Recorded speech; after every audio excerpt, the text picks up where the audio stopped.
আপু, তুমি সুন্দর মেয়েদের ছবিগুলো ছিঁড়ছো কেন? চুপ কর। আঙ্কেল ডাকছেন? হ্যাঁ দেখাও না, দেখাও। এই তো সার্কলি এই পাত্রগুলো কি আমার বিয়ের জন্য দেখা হচ্ছে? স্যার, আপনার জন্য তো স্যার পছন্দ হয়নি। একটা তো পছন্দ করার মতো। একদম ঠিক বলছেন। একটা মেয়েও দেখতে সুন্দর না, এই 2 নাম্বার ঘটকটার বাড়ি থেকে বিদায় করেন। কিন্তু সমান করে এখান থেকে ছবি সরিয়ে ফেলছে কে? আপাতত আমার জন্য আপনি পাত্রী দেখাটা বন্ধ রাখেন। ঠিক আছে, সমস্যা হবে।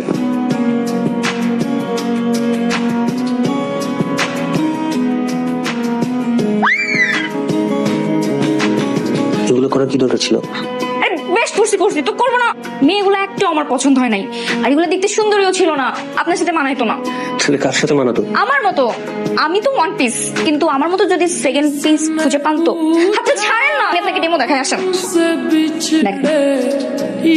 আমাদের দুইজনকে অনেক সুন্দর মানিয়েছে, তাই না? আমি এটাই বলতে চাচ্ছিলাম।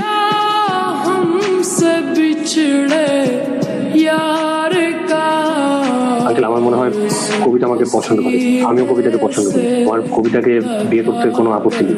আপনি এটা কি বললেন স্যার? আপনার সাথে আমার মেয়ের বিয়ে দেওয়া কখনোই সম্ভব না, এটা অসম্ভব। আমার মেয়ের বিয়ে আমি আপনার সাথে কখনোই দিতে পারবো না স্যার। সরি আঙ্কেল, আমারও আগে ভাবা দরকার ছিল। আপনার যদি একটা পছন্দের অপছন্দের ব্যাপার থাকে তাই আচ্ছা, স্যার, আমি আসি।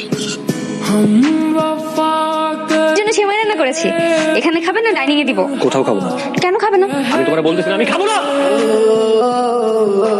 আপনার জন্য চা এনেছি।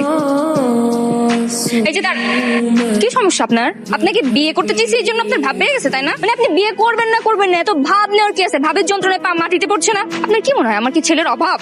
তাইলে এত ভাব নিচ্ছেন কেন আপনি? আজকে আমার জুসের দোকানের উদ্বোধন, ভাবলাম আপনাকে দিয়ে আমি উদ্বোধন করাবো। ঠিক আছে, আমার লাগবে না, আপনি আপনার ভাব নিয়েই থাকেন, আমি গেলাম। আপা, আমাদের তো কাজ শেষ। জিশান ভাই মনে হয় না আজকে আসবে। जिंदगी एक प्यास बनकर रह गई Thank you. जिंदगी एक Welcome. কথা বলি। আমি যে এখানে আছি আপনি জানলেন কি করে? কিন্তু কাছ থেকে শুনেছি। আমি না জানতাম আপনি আজ মন বলছিল। আপনার চোখ দেখে এটাও বুঝতে পারি যে আপনি আমাকে ভালোবাসেন, কিন্তু লজ্জায় বলতে পারেন না। এত নাটক করার কি আছে, বলে দিলেই তো হয়। আমি কোনো ভালোবাসার টানে তোমার সাথে দেখা করতে আসি। আমি আসছি আমার দায়িত্ববোধের জায়গা থেকে তোমাকে একটু গুড লাক জানাই। আর আমি তোমাকে বিয়েও করতে চাই। প্লিজ আমার কাছ থেকে ওইরকম কোনো কিছু এক্সপেক্ট করি। সরি, আমার দোকানে একটু কাজ আছে, আমি আসছি। रह गए আচ্ছা, ছবি আগে আমি দেখবো।